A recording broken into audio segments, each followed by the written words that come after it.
Hi everyone! For my selected media, I chose to do the 1996 version of The Birdcage.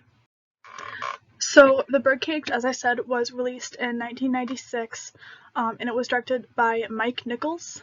It's actually a remake of a 1978 French-Italian film called La Cage aux Folles, which translates to the Cage of Madwomen, I believe, and I'm really sorry about the butchering of the pronunciation.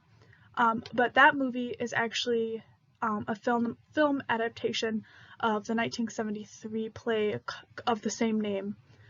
And the movie that I chose, the 1996 version, received a lot of praise, and it was called, quote, a spirited remake with everything in place from eyeliner to one-liners. And the Gay and Lesbian Alliance Against Defamation also highly praised this film. So the plot of this story is it portrays an openly gay couple, Armand, who is played by Robin Williams, and Albert, who is played by Nathan Lane. This couple co-manages a drag club. Armand owns it while Albert stars in it as Starina. And the conflict kind of occurs when Armand's son, Val, comes home to announce that he's been seeing a woman that he intends to marry, but his hopeful wife, Barbara, her parents are very conservative, and they would not react very fondly to a gay couple.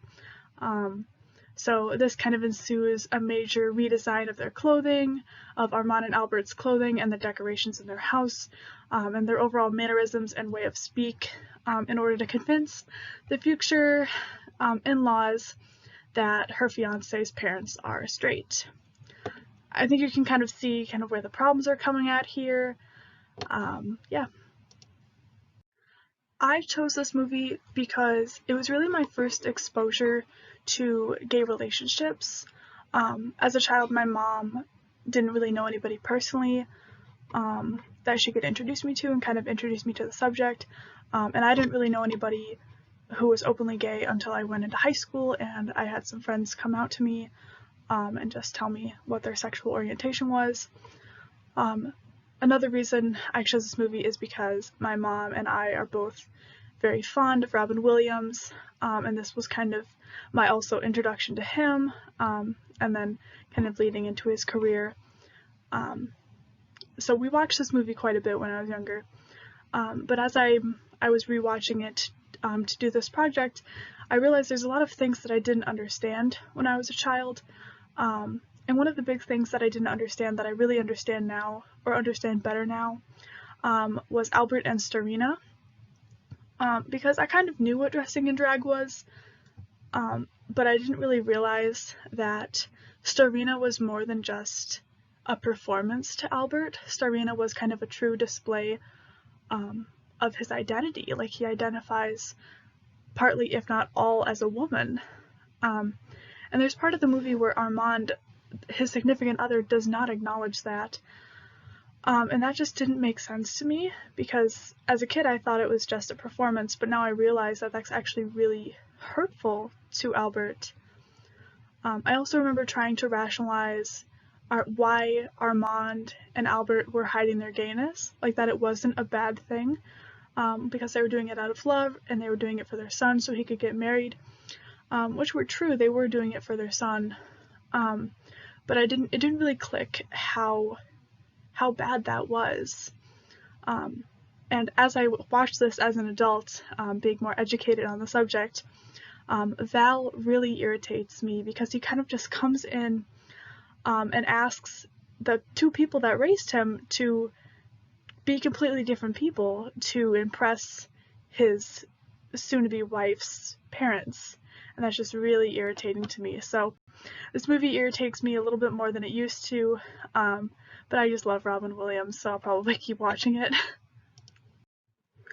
The main topics in this movie that we talked about in this class are LGBTQ plus relationships, and there's also some gender identity in there as well, with Albert.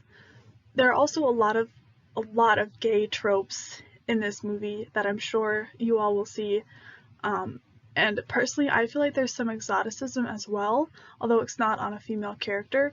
And that is questioned in my questions that I have for you guys here, which are here, and I'll post them on the actual page for you guys to copy and paste if you so choose. The first question I have is, do you think Albert and Armand could be received as offensive to the LGBTQ plus community today? Do you kind of think that their actions in the movie were morally right? And how do you think that would be received in today's media? Like I said, this movie was very highly received in the 1996 remake, and the original film adaptation was also very highly praised. So I just want to see what you guys think about how it would be received today. What are your impressions of Agador? He is the Guatemalan housekeeper. He is the one that I feel was exoticized, and I want to see if I'm kind of understanding that term and how you guys think of that. Another question, in the end, Albert and Armand essentially act as saviors for the Keeleys, who are the future in-laws, and give them an exit to the drag club safely to avoid cameras. Would you have done the same, and what would you have done differently in that situation? And my final question is, GLAAD praised this film for, quote, going beyond the stereotypes to see the characters' depths and humanity. The film celebrates differences and points out the outrageousness of hiding those differences. How do you feel about this quote when throughout the movie Val was trying to hide their true identities of the people who raised him, and in the end still got the girl? Like, in the end, her parents did accept Armand and Albert at least a little bit to allow Val to marry their daughter. So I look forward to discussion. Enjoy the movie, my friends, and I will see some of you at discussion on Wednesday.